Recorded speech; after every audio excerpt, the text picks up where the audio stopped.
Hello everyone, I'm Asa Waldstein and I'm here today to talk about this recent warning letter where a company was cited for making claims about their elderberry product.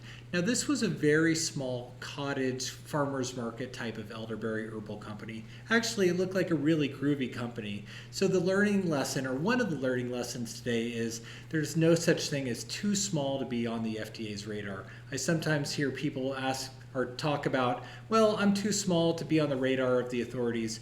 Well, this warning letter is an example that if you're marketing supplements online, you're fair game for FDA and FTC enforcement. So another learning target is discussing ingredient benefits. We've talked about this before. So this is a common mistake where a company will talk about their ingredient benefits. Hey, this is so great. The elderberry has been researched for colds and flus.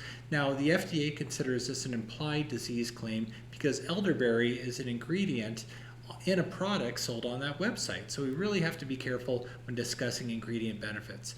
This is even true if the company is not hyperlinking or having any call to action, simply just mentioning the name of the ingredient, disease words. If that ingredient is a component in a product sold on that website, again, that's enough to attract.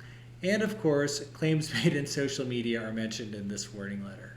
So social media managers and employees, they are really the front line and the last line of defense. So it's really easy for an inexperienced social media team member to inadvertently add the wrong hashtag, do a wrong repost, retweet, things like this. So this is a great example of why we should always train our social media managers and make them part of compliance.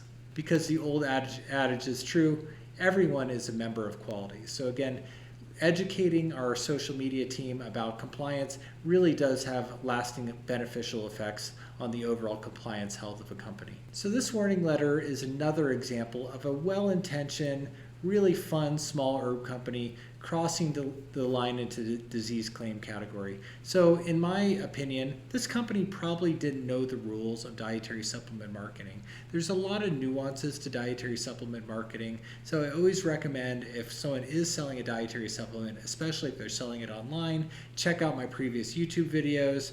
I have a lot of free webinars on my website, a lot of great free educational content so we can rise the tide together, so we can help our community learn about what disease claims are and avoid them in their marketing. I'm Asa Waldstein. Have a great day.